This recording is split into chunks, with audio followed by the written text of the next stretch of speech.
السلام علیکم دوستو، میں آپ کی خدمت میں حاضر محمد ستار باقر اپنے YouTube channel astrology with M S Baqir پہ۔ دوستو، آج کا جو ویڈیو کا موضوع ہے وہ برج قوس والوں کے لیے جولائی 2019 کیسا رہے گا۔ تو دوستو، ویڈیو کو آگے بڑھانے سے پہلے میں تمام دوستوں سے گزارش کروں گا کہ جنہوں نے ابھی تک میرے یوٹیوب چینل کو سبسکرائب نہیں کیا تو وہ سبسکرائب کر لیں۔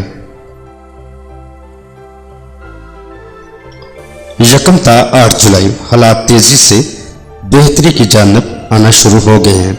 وراثتی جائیداد سے حصہ ملنے کی قوی امید ہے۔ عرصے سے رکا ہوا ایک مسئلہ بھی حل ہونے کی جانب اشارہ دے رہا ہے۔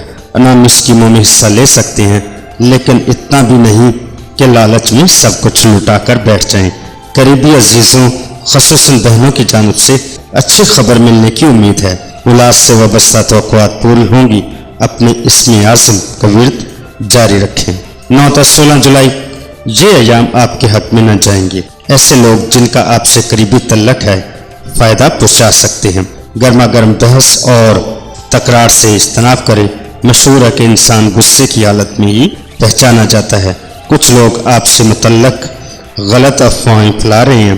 اپنے ارادوں کو جاری رکھیں، کہیں کوئی جول نہ آنے دیں۔ جذبات میں آ کر آپ اپنا ہی نقصان نہ کر بیٹھیں۔ احتیاط کر لیں، ایک دبا ہوا مسئلہ دوبارہ سے سر اٹھائے گا۔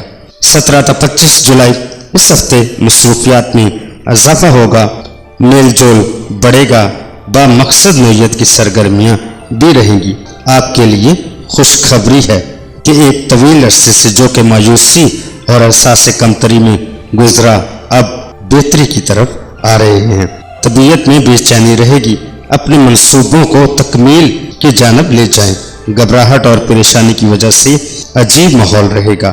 یہ بھی ممکن ہے کہ کسی جانب سے آپ اس دوران نظر بد کا شکار بھی ہو سکتے ہیں۔ 26 تا 31 جولائی گرد و پیش کا جائزہ لیں اور خاموشی سے اپنے کام کو انجام دیں۔ ذہن میں نئے خیالات اور خوابوں کی بھرمار رہے گی۔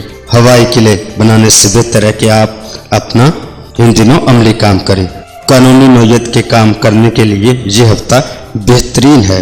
اگر آپ غیر شادی شدہ ہیں تو منگنی کا امکان زیادہ ہے یا اپنے محبوب سے اظہار محبت کر سکتے ہیں۔ طبیعت میں بہادری اور ہمت پیدا کریں، اپنے موقف پر ڈٹے رہیں۔ تو دوستو، اپنا بہت سارا خیال رکھیے گا اور اپنے پیاروں کا بھی خیال رکھیے گا اور مجھے اپنی دعاؤں میں یاد رکھیے گا۔ اللہ حافظ، فی امان اللہ۔